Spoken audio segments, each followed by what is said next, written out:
For today's MELC, analyze physiological indicators such as heart rate, rate of perceived exertion, and pacing associated with MBPAs to monitor and or adjust participation or effort.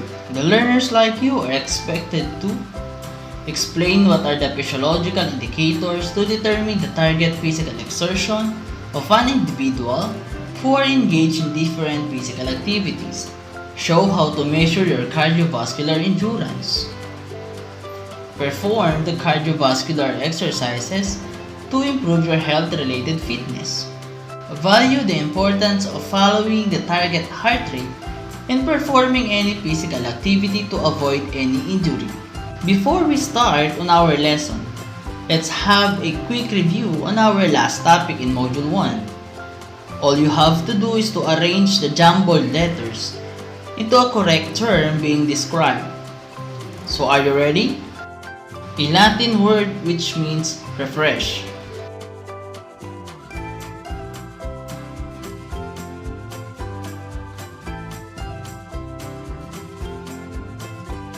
Requiere is correct. The state of well-being in which a person realizes his or her own abilities, can cope with normal stresses of life, and can work productively.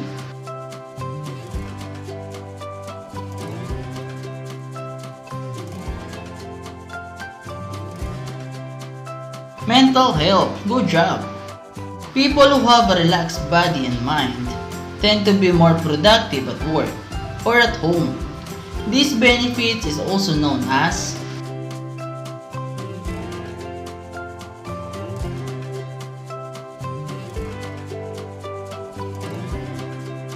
exactly, emotional benefits. Ito yung mga strong, ang tinatawag nating EQ or emotional quotient. With the existing case of pandemic in our country, and even limits us to go outside, sobrang laking epekto nito sa ating physical at mental health. Neovans Health mentioned in their article that COVID-19 related concerns may affect dietary habits, leading to higher calorie consumption that could promote weight gain. Limiting trips to the grocery store, skipping fresh fruits and vegetables in favor of stocking up on calorie-dense, non-perishable foods, and financial difficulties may cause people to offer less expensive, ultra-processed food options. All the extra hours you're spending at home may make you more likely to snack, stress bake, or prepare high-calorie and comfort food meals. That's the reason why we should at least make time to do recreational activity. Pero syempre, just because you are engaged in a vigorous physical activity like exercises, pwede na yon. We should always prepare a plan kung ano, ilan, at gaano katagal natin gagawin ang exercise to make sure na hindi natin na-strain ang katawan natin. Remember, lahat ng sobra ay masama. With that being said, alamin natin ang mga physiological indicators to determine the target physical exertion of an individual who are engaged in the different physical activities. Physiological indicators are those signs that has something to do with bodily processes. You will be able to monitor your effort through this. The first physiological indicator is heart rate, or also known as pulse rate. The heart rate is one of the vital signs or the important indicator of health in the human body. It measures the number of times per minute that the heart contracts or beats. Pero yung speed ng heartbeat varies depende sa results ng physical activity na ginagawa, threats to safety, and emotional responses. The resting heart rate, on the other hand, refers to the heart rate when a person is relaxed. Best itong kunin pagkagising sa umaga dahil wala pa tayong ginagawang physical activity. Though a normal heart rate does not guarantee that a person is free of health problems, it is useful benchmark for identifying a range of health issues, kaya isa siya sa physiological indicator. For a teen like you, MacGill of Medical News Today stated on his article that the heart rate of a person should be between 60 and 100 beats per minute while they are resting. Highly trained athletes may have a resting heart rate below 60 bpm, sometimes reaching 40 bpm. How to get your pulse rate? Well, it's easy to do. Place your pointing and middle finger on your inside wrist, count the beats for 10 seconds, then multiply the results by 6 to get the number of beats per minute. For example, 8 beats per 10 seconds times 6 is equal to 48 beats per minute. Remember, do not use your thumb in taking your pulse rate dahil may sarili itong pulso. Another physiological indicator is target heart rate. It is the minimum number of heartbeats in each amount of time in order to reach the level of exertion necessary for cardiovascular fitness, specific to a person's age, gender, and physical fitness. Ano ang ibig sabihin nito? Ibig sabihin, sa intensity ng exercise na ginagawa mo, ito yung number of heartbeats na kung saan kaya ng katawan at energy mo gawin ng isang cardiovascular fitness like aerobic dance. Next is maximum heart rate. It's the maximum number of times your heart should beat per minute during exercise. You can calculate your maximum heart rate by subtracting your age from 220. For example, if your age is 17 years old, subtract 17 from 220 to get a maximum heart rate of 203. Ibig sabihin, ito lang talaga ang pinakamataas na heart rate na mai-engage mo during any physical activity. Pag sumobra ka na dyan, baka mahimatay ka na sa sobrang pagod. Again, remember lahat ng sobra ay nakakasama. Rate of perceived exertion is a way of measuring physical activity intensity level. Perceived exertion is how hard you feel like your body is working.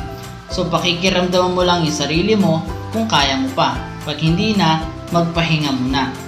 Here is Borg's rating of perceived exertion scale for your reference.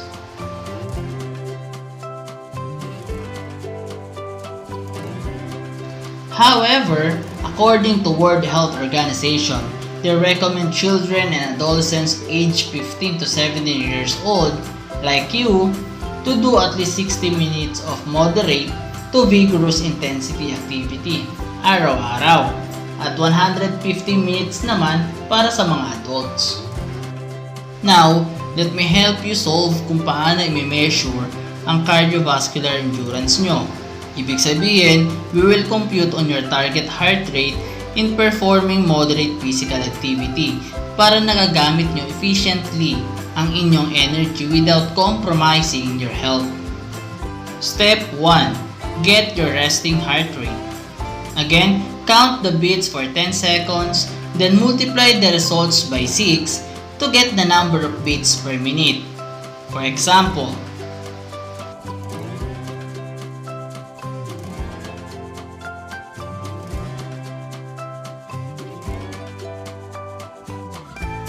Step 2. Compute your maximum heart rate by subtracting your age to 220. Saan kaya kinuha ang 220? Yan po ay standard na maximum heart rate or pinakamataas na maximum heart rate na hindi na dapat ma-meet. So kung ikaw ay 19 years old,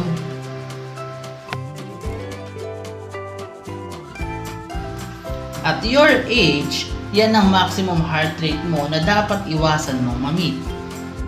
Step 3. Determine your training intensity. So after getting your maximum heart rate, multiply lang natin sa desired training intensity to get our target heart rate.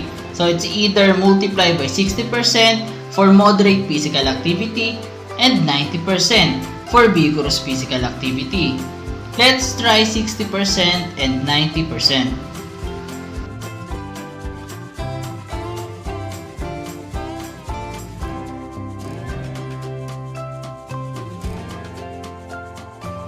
We already identified your target heart rate for moderate physical activity and vigorous physical activity. Now, In principle of individuality, there is no two individuals the same. We use your age to compute your target heart rate, right? Pero it doesn't mean na a 19-year-old boy who practice sedentary lifestyle is the same as a 19-year-old boy who practice active lifestyle. Magkakaroon sila ng pagkakaiba sa physical fitness status. At hindi sila pwede magkaroon ng iisang target heart rate. At dyan papasok ang resting heart rate.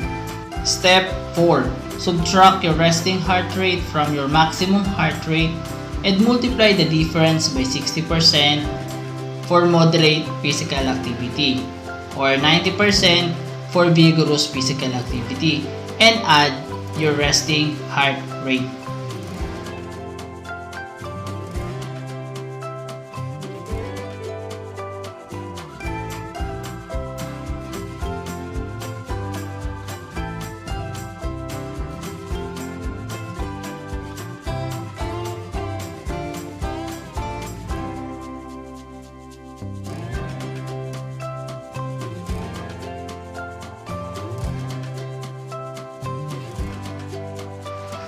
Moving on, swimming is also a good all-around activity because it keeps your heart rate up but takes some of the impact stress of your body, builds endurance, muscle strength, and cardiovascular fitness, helps maintain a healthy weight, healthy heart and lungs, tones muscles and builds strength, provides an all-over body workout as nearly all your muscles are used during swimming.